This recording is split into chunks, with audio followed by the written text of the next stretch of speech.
Halo kaum Adam dan kaum Hawa. Selamat datang di channel Histo World. Bagaimana kabar kalian semua? Semoga kalian sehat selalu dan lancar rezekinya setiap waktu. Yuk guys, siapkan segelas kopi dan camilan kalian dan terus pantengin video ini sampai selesai. Tapi sebelum itu jangan lupa like, komen, dan subscribe channel ini. Kini Ray dan semua tahanan tiba di Italia sebagai tawanan perang. Dalam kondisi kelaparan, warga Italia menunjukkan ketidakkesukaan mereka terhadap tawanan perang Inggris. Mereka melampiaskan kebencian mereka dengan meludahi dan memukul para tawanan yang sedang digiring menuju suatu tempat. Sementara itu, pasukan ke-8 Angkatan Darat Inggris yang dipimpin Jenderal Montgomery berhasil mengalahkan pasukan Jenderal Rommel, dan pertempuran itu dikenal sebagai Pertempuran El Alamein. This is London calling in the North American service of the BBC. Yesterday afternoon at about 4:30, the Axis armies were cut clean in half. This is not the end. It is not even the beginning of the end. But it is perhaps the end of the beginning. Kini seluruh pasukannya yang berada di kota Tobruk ditarik mundur ke Libya, dan di bulan November ini, pasukan Angkatan Darat Amerika mulai membantu pasukan Jenderal Montgomery untuk menghabisi pasukan poros. Kekuatan Inggris yang semakin besar dengan bantuan Amerika berhasil merebut Libya kembali. Sementara itu, di garis depan timur, pasukan Jerman terkepung di Stalingrad, ditambah lagi musim dingin di Rusia mulai mendekat. Kini, bukan hanya keberadaan musuh di medan perang yang membuat mereka cemas, melainkan cuaca ekstrim yang mulai menghantui pasukan Jerman.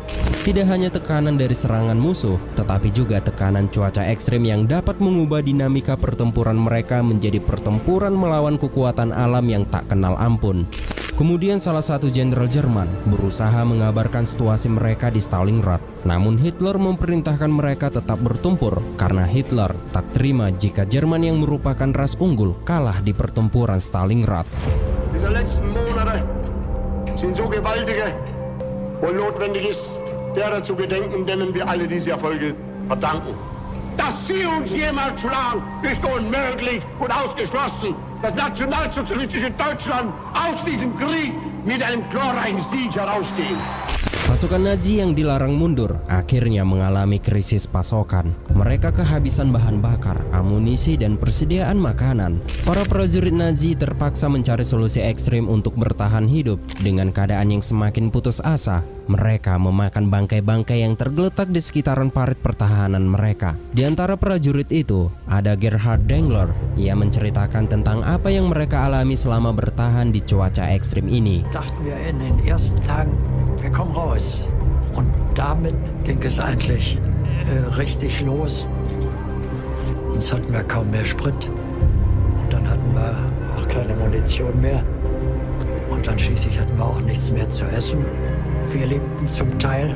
Kemudian hari demi hari dan bulan demi bulan telah berlalu. Hingga akhirnya di bulan Desember, saat perayaan Natal tiba, kelaparan semakin mencekik mereka. Bangkai-bangkai yang sebelumnya menjadi sumber makanan juga telah habis. Dalam keputusasaan yang sangat mendalam, mereka harus bertahan hidup dengan cara apapun. Dalam wawancara Gerhard, ia mengatakan bahwa dia melihat beberapa rekannya mengincar organ-organ tubuh manusia dari mayat-mayat yang berserakan untuk disantap, termasuk mayat prajurit rekan mereka sendiri. Perayaan Natal yang seharusnya penuh kehangatan dan harapan berubah menjadi periode yang kelam dan penuh penderitaan bagi mereka yang terjebak di Stalingrad. Gak kebayang kalau seandainya Perang Dunia II itu terjadi pada nasib kita. Anggaplah Perang Dunia III itu akan terjadi pada diri kita, dan kita pasti akan mengalaminya pada suatu hari nanti.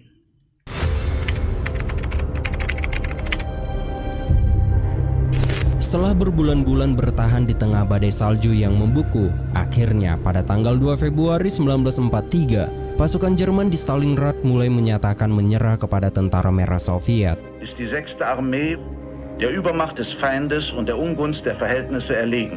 Der Kampf um Stalingrad ist zu Ende. Selama pertempuran di Stalingrad, kurang lebih 800.000 pasukan poros tewas terbunuh atau ditangkap dijadikan tawanan perang. Hal ini merupakan bencana bagi Hitler dan merupakan pertama kalinya kekalahan terbesar bagi Hitler selama perang berlangsung.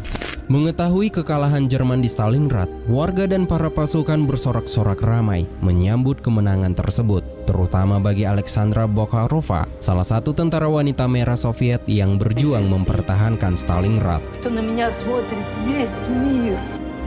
Tentara merah Soviet telah berhasil menghentikan gelombang Nazi. Namun saat konflik memasuki tahun keempat, pertempuran lebih sengit pun dimulai.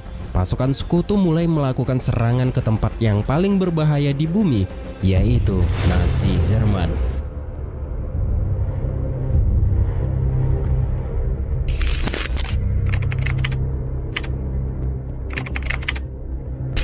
Tahun 1943, di markas pilot pengebom di Norfolk, Inggris, seorang anggota pasukan pengebom bernama John Locado mendapat perintah untuk membombardir jantung Nazi Jerman. Dalam briefing ini, atasan mereka menjelaskan bahwa misi ini bertujuan untuk menghancurkan situs militer dan produksi senjata Jerman melalui udara.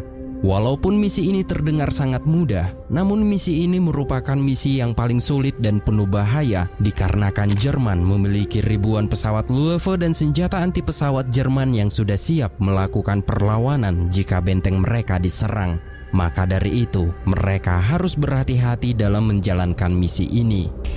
Setelah briefing selesai, pasukan pengebom gabungan Inggris dan Amerika mulai mempersiapkan pesawat dan ratusan bom berat untuk dijatuhkan di jantung Nazi Jerman. Dan setelah seluruh armada pengebom dipersiapkan, misi pun mulai dijalankan.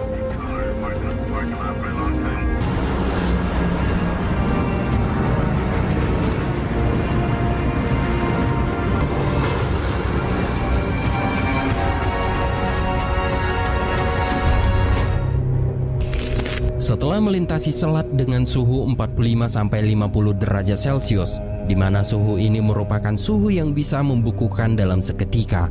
Namun suhu ini tak lebih buruk daripada apa yang sedang menanti mereka di langit Nazi Jerman. Dan ketika mereka sampai di perbatasan langit Jerman, mereka langsung disambut dengan tembakan senjata anti pesawat Jerman yang merupakan logam panas yang mudah meledak.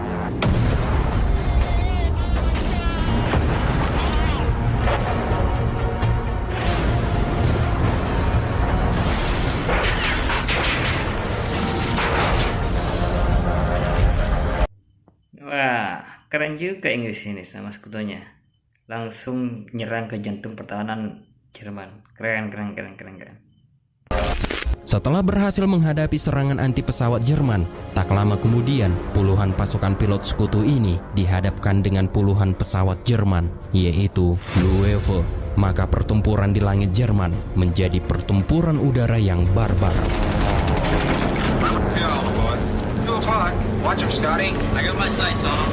They're coming around. Come on, you.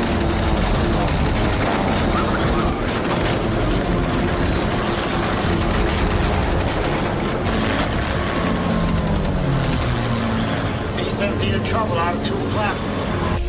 Dalam serangan yang barbar ini, pesawat pengebom pasukan sekutu jenis B-17 mengalami serangan tembakan yang menghancurkan turbin di sebelah kiri, sehingga menyebabkan pesawat kehilangan keseimbangan dan akhirnya mengalami kejatuhan dramatis.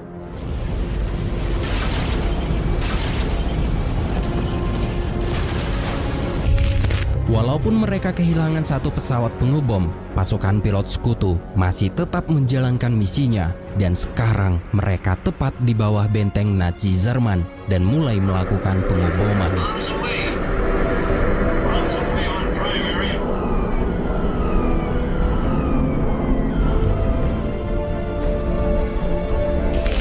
Selama berbulan-bulan menjalankan misi ini, pasukan sekutu berhasil menjatuhkan 70.000 ton bom ke Jerman. Meskipun upaya ini telah memberikan dampak signifikan, Nazi Jerman masih belum dapat ditaklukkan. Itu dikarenakan mereka tidak mengenai target yang sudah direncanakan. Untuk mengatasi hal ini, membuat pihak Inggris mengambil solusi baru, yaitu merencanakan serangan darat yang lebih intensif ke benteng Eropa.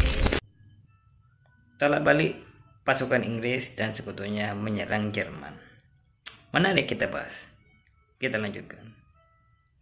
Sementara itu, di bulan Mei 1943, berita penting muncul dari tanah Afrika bahwa pasukan Inggris gabungan Amerika telah berhasil menaklukkan seluruh pasukan Rommel di Libya. Yesterday afternoon at about 4:30, the war in North Africa came to an end. And soon, hundreds of white flags were appearing all over the place. Setelah berhasil menguasai seluruh pesisir Afrika Utara, pasukan Sekutu mulai merencanakan invasi ke Eropa melalui Italia yang terletak di seberang Mediterania. Mengetahui rencana ini, pasukan fasis Italia di bawah pimpinan Mussolini bersiap-siap dengan serius untuk menghadapi invasi pasukan Sekutu. Fasis Italia yang terikat dengan poros dan rezim Adolf Hitler di Jerman menyadari bahwa invasi Sekutu di Italia bisa menjadi ancaman serius terhadap rezim mereka.